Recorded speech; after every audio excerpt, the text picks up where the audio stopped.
जीवन में दो आयाम हैं, दो प्रकार के तथ्य। एक तो ऐसे तथ्य हैं जिन्हें जान लिया जाए तो ही किया जा सकता है। जानना जिनमें प्रथम है और करना द्वितीय है। जानना पहले है और करना पीछे। दूसरे ऐसे तथ्य भी हैं जिन्हें पहले कर लिया जाए तो ही जाना जा सकता है। उनमें करना पहले है और जानना पीछे है। विज्ञान पहले तरह का आयाम है, धर्म दूसरे तरह का। विज्ञान में पहले जानना जरूरी है तो ही पीछे किया जा सकता है। धर्म में पहले करना जरूरी है तो ही पीछे जाना जा सकता है।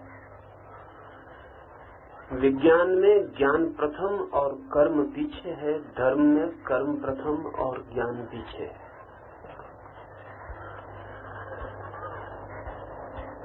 विज्ञान बहिर यात्रा है, बाहर के जगत के संबंध में है। धर्म अंतर यात्रा है, भीतर के जगत के संबंध में है। यहाँ हम भीतर की यात्रा के लिए इकट्ठे हुए हैं, जहाँ करना पहले है और जानना पीछे है। ध्यान हम करेंगे और जानने की कोशिश करेंगे। इसलिए ध्यान को पहले मैं समझाऊंगा नहीं, पहले आपको कराऊंगा और उस करने से ही समझ को विकसित करने की कोशिश करेंगे। इन 5 दिनों में हम करेंगे और जानने की कोशिश करेंगे। इसे ठीक से ख्याल में ले लें। आप करेंगे तो ही जान सकेंगे। और आप सोचते हो कि पहले जान लेंगे फिर करेंगे, तो आप कभी भी नहीं कर सकेंगे। कुछ है जो कि करने के पहले जाना ही नहीं जा सकता। जीवन का जो भी गहरा है, अंतरतम है, भीतर है, उसे करने से ही जाना जा सकता है। जैसे प्रेम है, प्रार्थना है, ध्यान है, परमात्मा है, इन्हें हम करेंगे तो ही जान पाएंगे। इन्हें हम जानने की कोशिश में पड़ेंगे तो जान तो पाएंगे ही नहीं, और जानने की कोशिश में उस शक्ति को गंवा देंगे जो कर सकती थी और जान सकती थी।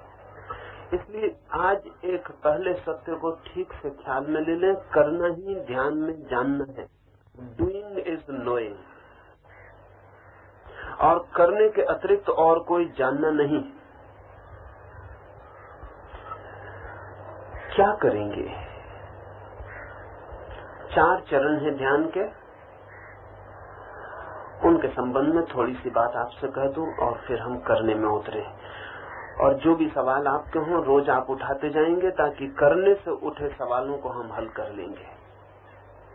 और ध्यान रखें, कोई बौद्धिक, कोई तार्किक, कोई स्पेकुलेटिव सवाल नहीं उठाएंगे। ध्यान फिलॉसफी नहीं है। ध्यान प्रयोग है, एक्सपेरिमेंट है। ध्यान में प्रवेश, प्रयोगशाला में प्रवेश है। वहां करने की तो गुंजाइश है, सोचने की गुंजाइश नहीं है। वहां जानने का तो मार्ग है, लेकिन वो तर्क से नहीं, अनुभव से है। इसलिए आपसे मैं कहना चाहूंगा कि जो भी सवाल आप उठाएंगे वो आपके करने से आने चाहिए, आपकी किताबों से नहीं, आपके शास्त्रों से नहीं। तो हम 5 दिनों में बहुत गति कर पाएंगे। 4 चरण हैं ध्यान के। 10-10 मिनट के लिए एक एक चरण करना है। पहला चरण है आमंत्रण। वो निमंत्रण है परमात्मा की शक्ति के लिए। दूसरा चरण है रेचन, कैथारसिस। भीतर जो भी व्यर्थ और कचरा इकट्ठा है उसे फेंकने के लिए, चित्त को निर्भर, अनबर्डन करने के लिए। तीसरा चरण है जिज्ञासा, इंक्वायरी। उस अंतरतम प्रश्न को उठाने के लिए कि मैं कौन हूं, सत्य की खोज के लिए, स्वयं की खोज के लिए। और चौथा चरण है प्रतीक्षा अवेटिंग। इन 3 चरणों में हमने जो किया है उसके परिणाम की प्रतीक्षा के लिए मौन रह जाने का। पहले चरण आमंत्रण में 10 मिनट तक भस्त्रिका का प्रयोग करना है, तीव्र श्वास का प्रयोग करना है, फास्ट ब्रीदिंग का प्रयोग करना है। पहले चरण में 10 मिनट तक जितनी तीव्रता से श्वास ले सके लेना और छोड़ना है, अव्यवस्थित, किसी व्यवस्था से नहीं, ऐसे ही जैसे लोहार की धोकनी चलती है। अव्यवस्थित इसलिए कि जितनी अव्यवस्थित होगी श्वास, जितनी अनार्किक ब्रीदिंग होगी, उतनी ही आपकी जो रूटीन चित्त की अवस्था है उसको तोड़ने में सहयोग मिलता है। जैसी आप श्वास रोज लेते रहते हैं वैसी ही श्वास लेते रह के आपके चित्त को बदलने का उपाय नहीं है। आपके श्वास को बदलना ही पड़ेगा, तब आपके भीतर के चित्त के परिवर्तन की संभावना पैदा होती है। तीव्रता पर ही ध्यान रखना है, इतने जोर से लेनी और छोड़नी है 10 मिनट तक श्वास कि आप भूल ही जाएं कि कुछ और भी बचा, श्वास ही बची, सारी शक्ति श्वास पर लगा देनी। इसके 3 परिणाम होंगे। पहला परिणाम तो ये होगा कि धीरे धीरे आपको शरीर का बोध मिट जाएगा और प्राण का बोध रह जाएगा, श्वास का बोध रह जाएगा। ये भीतर की यात्रा पर पहला पड़ाव है। दूसरा परिणाम यह होगा कि सारे शरीर में विद्युत बॉडी इलेक्ट्रिसिटी दौड़ने लगेगी, सारा शरीर कपने लगेगा और विद्युत के कंपन सारे शरीर में गूंजने लगेंगे। ये शरीर में विद्युत के कंपन का गूंजना अत्यंत जरूरी है, इसके बिना भीतर प्रवेश नहीं हो सकता। हमारे पास जितनी शक्ति है वो पूरी की पूरी जग जाए तो ही छलांग लगा सकते हैं। और तीसरा परिणाम ये होगा, शब्द कुंडलनी आपने सुना है, जैसे ही आपके शरीर में विद्युत दौड़ने लगेगी वैसे ही आपकी रीढ़ पर भी बहुत तीव्र कंपन शुरू हो जाएंगे। कोई चीज रीढ़ पर उठनी शुरू हो जाएगी, जैसे नीचे से कोई चीज ऊपर की तरफ यात्रा पर निकल गई। ये 3 चरण पहले प्रयोग में घटित होते हैं अगर आपने पहला प्रयोग किया। इसमें आपके सिर्फ करने का ही सवाल है, नहीं किया तो नहीं घटित होते हैं, किया तो घटित होते हैं। जितनी तीव्र श्वास आप ले सकें अपनी पूरी शक्ति पहले 10 मिनट में लगा देनी है। और पहला चरण ठीक होगा तो ही दूसरा चरण हो पाएगा, अन्यथा नहीं हो पाएगा। दूसरा चरण कैथारसिस का, रेचन का है। जैसे ही शरीर की शक्ति जग जाएगी और कुंडलनी पर आघात शुरू होंगे और आपको शरीर का बोध मिट जाएगा, प्राण का बोध रह जाएगा और सारा शरीर बिजली के दौड़ते हुए कंपन का प्रवाह मात्र बन जाएगा, वैसे ही आपके शरीर में बहुत सी घटनाएं घटनी शुरू हो जाएंगी। जरूरत है कि आप उन्हें रोके नहीं बल्कि सहयोग करें। दूसरे चरण में शरीर जो भी करना चाहे, मन जो भी करना चाहे, उसको सहयोग देना है, रोकना नहीं है, कोऑपरेट करना है। 4 तरह की घटनाएं आमतौर से घटेंगी या इनके मिश्रण घटित होंगे। या तो शरीर नाचने लगेगा, यदि शरीर नाचने लगे तो पूरी ताकत लगा देनी है नाचने में, फिर पीछे नहीं रुकना है, फिर खड़े नहीं रहना है, पूरी शक्ति नाचने में दे देनी है। या शरीर चीखने चिल्लाने लगेगा तो चीखने चिल्लाने में पूरी शक्ति लगा देनी, या हंसने लगेगा तो हंसने में पूरी शक्ति लगा देनी, या रोने लगेगा तो रोने में पूरी शक्ति लगा देनी। ये 4 मोटी बातें मैंने आपसे कही। इन चारों के मिश्रण भी घटित हो सकते हैं। जो भी हो उसे पूरी तरह करना है। कोई 70 से लेकर 80% लोगों को अपने आप शुरू हो जाएगा, सिर्फ उन्हें रोकना नहीं है। ये जो 70-80% लोग हैं, ये वे लोग हैं जिन्होंने या तो अपने पिछले जन्मों में या इस जन्म में ध्यान की दिशा में कोई भी कभी भी काम किया है, या वे लोग हैं जिन्होंने काम तो नहीं किया लेकिन जिनकी अभीप्सा बहुत ज्वलंत है, जिनकी आकांक्षा बड़ी गहरी है, जिनकी लगन बहुत गहरी है, जो ध्यान के संबंध में सिर्फ जिज्ञासु नहीं है, बल्कि ध्यान के संबंध में दांव पे लगाने की जिनकी उत्सुकता है। या वे लोग होंगे जिनका संकल्प, जिनका विल पावर बहुत तीव्र है। या वे लोग होंगे जिन्होंने किसी भी मार्ग से, किसी भी ध्यान की पद्धति से, किसी भी प्रार्थना, उपासना, पूजा से अपने भीतर एक आध्यात्मिक स्थिति की शुरुआत कर ली। ये 70-80% लोग जिनकी कोई भी आध्यात्मिक स्थिति है, तत्काल दूसरे चरण में प्रवेश कर जाएंगे। जो 20-30% लोग बच जाएंगे, इनमें 3-4 तरह के लोग होंगे। एक तो वे लोग होंगे जिनके पास संकल्प की कोई भी स्थिति नहीं है, लेकिन संकल्प जगाया जा सकता है। या वे लोग होंगे जो दूसरों से बहुत भयभीत हैं, पब्लिक ओपिनियन का जिन्हें बहुत भय है, जो बहुत भीरू हैं, जो इससे डरेंगे कि कोई क्या कहेगा, लेकिन दूसरों का डर छोड़ा जा सकता है। या वे लोग होंगे जो सदा ही सप्रेसिव रहे हैं, जिन्होंने अपने जीवन में ना तो कभी खुल के हंसा है, न कभी खुल कर रोए हैं, न कभी नाचे हैं, न कभी चिल्लाए हैं, जिन्होंने जिंदगी में कभी कोई चीज समग्रता से नहीं की, सब रोक रोक कर जिए। लेकिन ये रुकावट छोड़ी जा सकती है। या वे लोग होंगे जिनके भीतर घटना तो घट रही है, लेकिन जो कोऑपरेट करने का, सहयोग करने का साहस नहीं जुटा पा रहे हैं, करेज नहीं जुटा पा रहे हैं, लेकिन साहस जुटाया जा सकता है।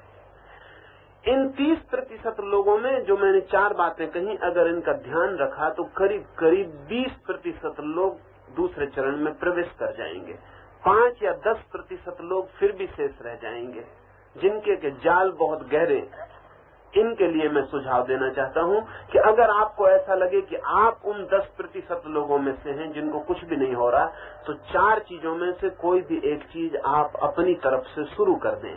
आज आप शुरू करेंगे, कल वो अपने आप शुरू हो जाएगी। धारा टूट जाए एक बार, झरना फूट जाए एक बार, तो फिर बहना शुरू हो जाता है। लेकिन मैं चाहूंगा कि कोई भी व्यक्ति दूसरे चरण में रुका न रह जाए। तीसरा चरण, जब दूसरे चरण में रोना, चीखना, नाचना, हंसना जोर से हो जाएगा, तो आप एकदम हल्के हो जाएंगे। 3 परिणाम होंगे। वेटलेस हो जाएंगे, जैसे वजन खो दिया, जैसे ग्रेविटेशन खो दिया, जैसे जमीन आपको अब नहीं खींच रही है। मन से जैसे पत्थर नीचे गिर गए, बोझ अलग हो गया। दूसरा परिणाम होगा कि आपको साफ दिखाई पड़ने लगेगा कि शरीर और आप बिल्कुल अलग हैं। वो जो आइडेंटिटी है दोनों के बीच, वो टूट गई मालूम पड़ेगी। शरीर नाचता हुआ मालूम पड़ेगा, आप देखते हुए मालूम पड़ेंगे। शरीर रोता हुआ मालूम पड़ेगा, आप सुनते हुए मालूम पड़ेंगे। शरीर चिल्लाता हुआ मालूम पड़ेगा, आप साक्षी बनेंगे। आप अलग विटनेस रह जाएंगे। अगर दूसरा चरण पूरा हुआ तो आप साक्षी हो जाएंगे। तीसरे चरण में, इंक्वायरी में, जिज्ञासा में पूछना है भीतर मैं कौन हूं। लेकिन मैं कौन हूं इतने जोर से पूछना है जिससे सारे प्राण ही चुनौती पर लगा दिए। ऐसे नहीं पूछना है जैसे कि स्कूल में बच्चा प्रश्न पूछता है। ऐसे नहीं पूछना है कि उत्तर मिल गया तो ठीक, नहीं मिला तो ठीक। ऐसे नहीं पूछना है कि चलो पूछ लें। तीसरे चरण में ऐसे पूछना है जैसे किसी बच्चे की मां मर गई हो और वो पूछ रहा है मेरी मां कहां है।